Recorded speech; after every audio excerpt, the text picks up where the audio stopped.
Hello दोस्तों, आज हम बात करेंगे बॉटनेट अटैक्स के बारे में, क्योंकि बॉटनेट हर इंटरनेट यूजर के लिए एक सीरियस थ्रेट बन चुका है। और अगर आपके पास स्मार्टफोन, लैपटॉप या कोई भी डिवाइस है जो इंटरनेट से कनेक्टेड है, तो ये वीडियो आपके लिए है। तो आज हम समझेंगे कि बॉटनेट होता क्या है, ये कैसे काम करता है और आप अपने डिवाइसेस को इससे कैसे महफूज रख सकते हैं। अब सबसे पहले समझते हैं कि बॉटनेट होता क्या है। सिंपल अल्फाज में अगर बात करें तो ये एक नेटवर्क है जिसमें के डिवाइसेस हैकर के कंट्रोल में होती हैं। ये डिवाइसेस रोबोट्स की तरह काम करती हैं, क्योंकि ये अपने ओनर की परमिशन के बगैर हैकर के दिए गए कमांड्स को ब्लाइंडली फॉलो करती हैं। यानी कह सकते हैं कि एक ऐसा नेटवर्क जिसमें कॉम्प्रोमाइज्ड डिवाइसेस बिल्कुल रोबोट्स की तरह हैकर के कंट्रोल में होती हैं। बॉटनेट अटैक्स में हैकर अपने मालवेयर से डिवाइसेस को इन्फेक्ट करता है और फिर ये डिवाइसेस एक ज़ोंबी बॉट बन जाती हैं, जो कि अपने ओनर की बिना मर्जी के हैकर के कमांड्स पर चल रही होती हैं। ये सिर्फ कंप्यूटर्स तक नहीं, बल्कि mobile phones, smart home devices और राउटर्स तक भी हो सकता है। अब बात करते हैं कि बॉटनेट अटैक्स कैसे काम करते हैं। देखो, जब भी हैकर अपने बॉटनेट को कंट्रोल करता है तो वो कॉम्प्रोमाइज्ड डिवाइसेस को एक साथ कमांड देता है और उनसे अटैक करवाता है। अब बॉटनेट अटैक का मॉडल दो तरीकों पर बेस्ड होता है। Number 1 centralise, number 2 decentralise. अब सेंट्रलाइज का मतलब है कि एक सेंट्रल सर्वर होता है जो सारी डिवाइसेस को कंट्रोल करता है। इसमें सबसे पहले हैकर्स एक सर्वर का यूज करते थे जिसमें वो अपने अटैक को कंट्रोल करते, लेकिन अगर ये सर्वर पकड़ा जाता तो पूरा अटैक रोकना आसान हो जाता था। इसलिए हैकर्स अब डिसेंट्रलाइज मॉडल या पीयर टू पीयर P2P का यूज करते हैं। और अब डिसेंट्रलाइज मॉडल में क्या होता है कि इसमें मल्टीपल डिवाइसेस एक दूसरे के थ्रू कम्युनिकेट करती हैं बगैर किसी सेंट्रल सर्वर के। इस मॉडल में हर इन्फेक्टेड डिवाइस अपनी मर्जी से अटैक को आगे बढ़ाता है। अगर एक डिवाइस पकड़ा भी जाए तो बाकी डिवाइसेस अटैक कंटिन्यू करती हैं। ये मॉडल ज्यादा इफेक्टिव है और हैकर को ट्रैक करना काफी मुश्किल बना देता है। चलिए अब स्टेप बाय स्टेप देखते हैं कि एक हैकर बॉटनेट अटैक कैसे प्लान और एक्सिक्यूट करता है। Number 1 finding vulnerabilities. ये प्रोसेस की पहली स्टेज है जिसमें हैकर उन सिस्टम्स को ढूंढता है जिसमें सिक्योरिटी फ्लॉज या फिर वीकनेसेस होती हैं।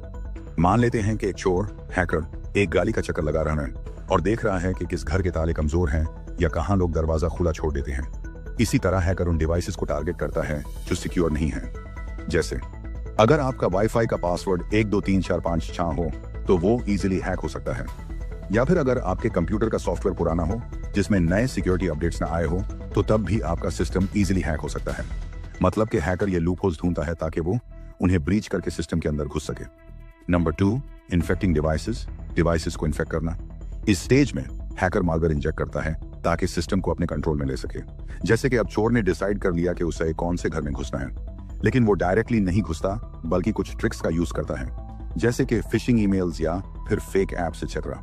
फिशिंग ईमेल्स, हैकर आपको एक ईमेल भेजेगा जो same to same bank email जैसा होगा, जिसमें लिखा होगा आपका अकाउंट ब्लॉक होने वाला है, इस लिंक पर क्लिक करके लॉगिन करें।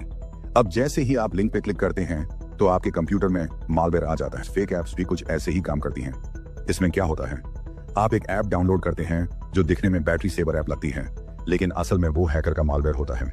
मतलब जैसे ही मालवेयर आपके सिस्टम में एंटर होता है वो हैकर को आपका पूरा सिस्टम कंट्रोल करने का रास्ता दे देता है। यानी कि अब आपकी डिवाइस हैकर की मर्जी से चलेगी, ना कि आपकी। Point number 3 mobilising the attack को मोबिलाइज करना।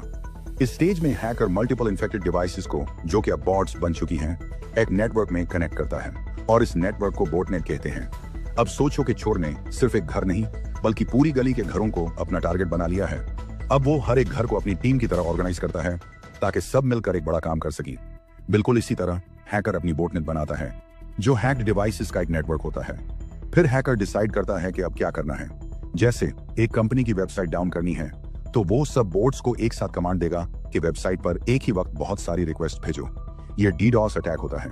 या फिर हैकर आपकी डिवाइसेस का यूज करके फेक ईमेल्स, स्पैम भेजता है और दूसरों के सिस्टम्स हैक करता है। ये सब हैकर एक लैपटॉप से रिमोटली कंट्रोल करता है और लोगों को पता भी नहीं चलता कि उनकी डिवाइस एक बॉटनेट का हिस्सा बन चुकी है। अब सवाल आता है कि हैकर्स बॉटनेट अटैक्स क्यों करते हैं? आखिर इसका मकसद क्या होता है? हैकर्स के लिए बॉटनेट सिर्फ एक टूल नहीं बल्कि उनके मलिशियस गोल्स अचीव करने का एक पावरफुल तरीका है। तो चलिए उसके कुछ कॉमन गोल्स डिस्कस करते हैं। Number 1 stealing money. हैकर्स अक्सर आपकी फाइनेंशियल इंफॉर्मेशन जैसे क्रेडिट कार्ड डिटेल्स या ऑनलाइन बैंकिंग क्रेडेंशियल्स चुराते हैं। फिर या तो वो उनका गलत इस्तेमाल करते हैं या उन्हें डार्क वेब पर बेच देते हैं। रैंसमवेयर अटैक्स भी इसी का हिस्सा हैं, जहां आपसे डायरेक्टली पैसा डिमांड किया जाता है। Number 2 accessing personal data. Hacker का अगला मकसद होता है आपका पर्सनल डेटा एक्सेस करना। ये डेटा ईमेल्स, प्राइवेट फोटोज या सेंसिटिव डॉक्यूमेंट्स की फॉर्म में हो सकता है।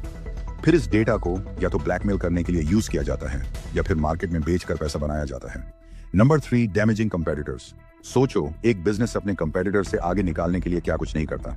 अब अगर एक हैकर इस प्रोसेस में शामिल हो तो बात और भी खतरनाक बन जाती है। फॉर एग्जाम्पल, एक हैकर अपनी बोटनेट का यूज करके कंपेटिटर की वेबसाइट पर DDoS अटैक करवाता है। इससे वेबसाइट क्रैश कर जाती है और जो कस्टमर्स उस वेबसाइट पर रिलाई करते हैं उन्हें सर्विस नहीं मिलती। ऐसे मोमेंट्स में कंपेटिटर को फाइनेंशियल लॉस होता है और उनका ट्रस्ट भी डैमेज होता है। लेकिन बात सिर्फ यहीं तक नहीं रुकती। हैकर्स कॉन्फिडेंशियल डेटा या बिजनेस सीक्रेट्स चुरा कर उन्हें लीक भी कर सकते हैं या किसी और कंपनी को बेचकर उनका नुकसान कर सकते हैं। सोचिए, अगर एक कंपनी की अपकमिंग प्रोडक्ट की डिटेल्स या प्राइस स्ट्रेटेजी लीक हो जाए तो वो मार्केट में कितना बड़ा सेटबैक हो सकता है। यानी हैकर्स अपने बोटनेट अटैक्स का यूज करते हैं सिर्फ नुकसान पहुंचाने के लिए नहीं, बल्कि अपने क्लाइंट के लिए अनफेयर एडवांटेज क्रिएट करने के लिए भी। अब बात करते हैं कि आप अपने डिवाइसेस को बोटनेट अटैक से कैसे महफूज रख सकते हैं।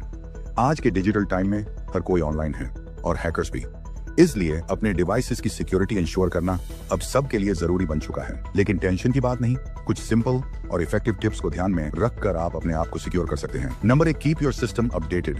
सबसे पहले तो अपने डिवाइसेस और सॉफ्टवेयर को हमेशा अपडेटेड रखें, क्योंकि अपडेट्स सिर्फ नए फीचर्स ऐड नहीं करते, बल्कि ऐसे सिक्योरिटी पैचेस भी होते हैं जो हैकर्स के लिए लूप होल्स को बैन कर देते हैं।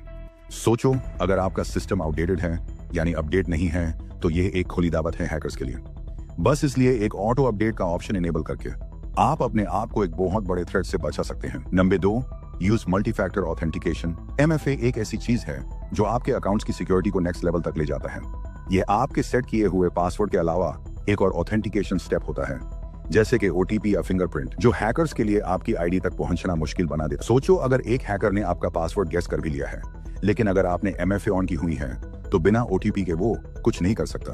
तो इसलिए आप इस फीचर को अपने ईमेल, बैंकिंग एप्स और सोशल मीडिया अकाउंट्स में जरूर इनेबल करें। Number 3, stay aware of fishing and spam emails. Hackers अक्सर फिशिंग ईमेल्स के जरिए यूजर्स को ट्रैप करते हैं। आपको बस इतना ध्यान रखना है कि हर ईमेल या मैसेज जो अनयूजुअल लग रहा हो या जिस पर आपको हल्का सा भी डाउट हो, उसे बिना सोचे समझे ओपन या क्लिक ना करें। मतलब कोई भी लिंक या अटैचमेंट, चाहे वो कितना ही जेन्युइन लगे, उस पर क्लिक करने से पहले जरूर सोचें।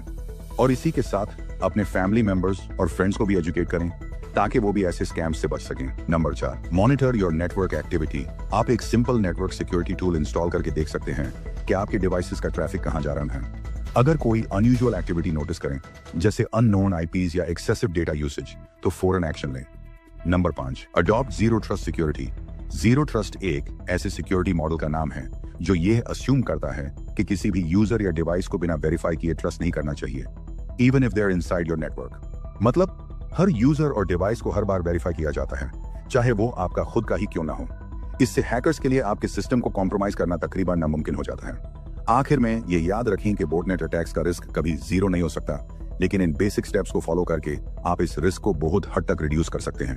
तो ये थी हमारी आज की वीडियो, जिसमें हमने सीखा कि बोटनेट अटैक्स क्या होते हैं, कैसे काम करते हैं और कैसे आप अपने डिवाइसेस को इससे बचा सकते हैं। अगर ये वीडियो आपको यूजफुल लगी हो तो वीडियो को जरूर लाइक करें और चैनल को सब्सक्राइब करना मत भूलें।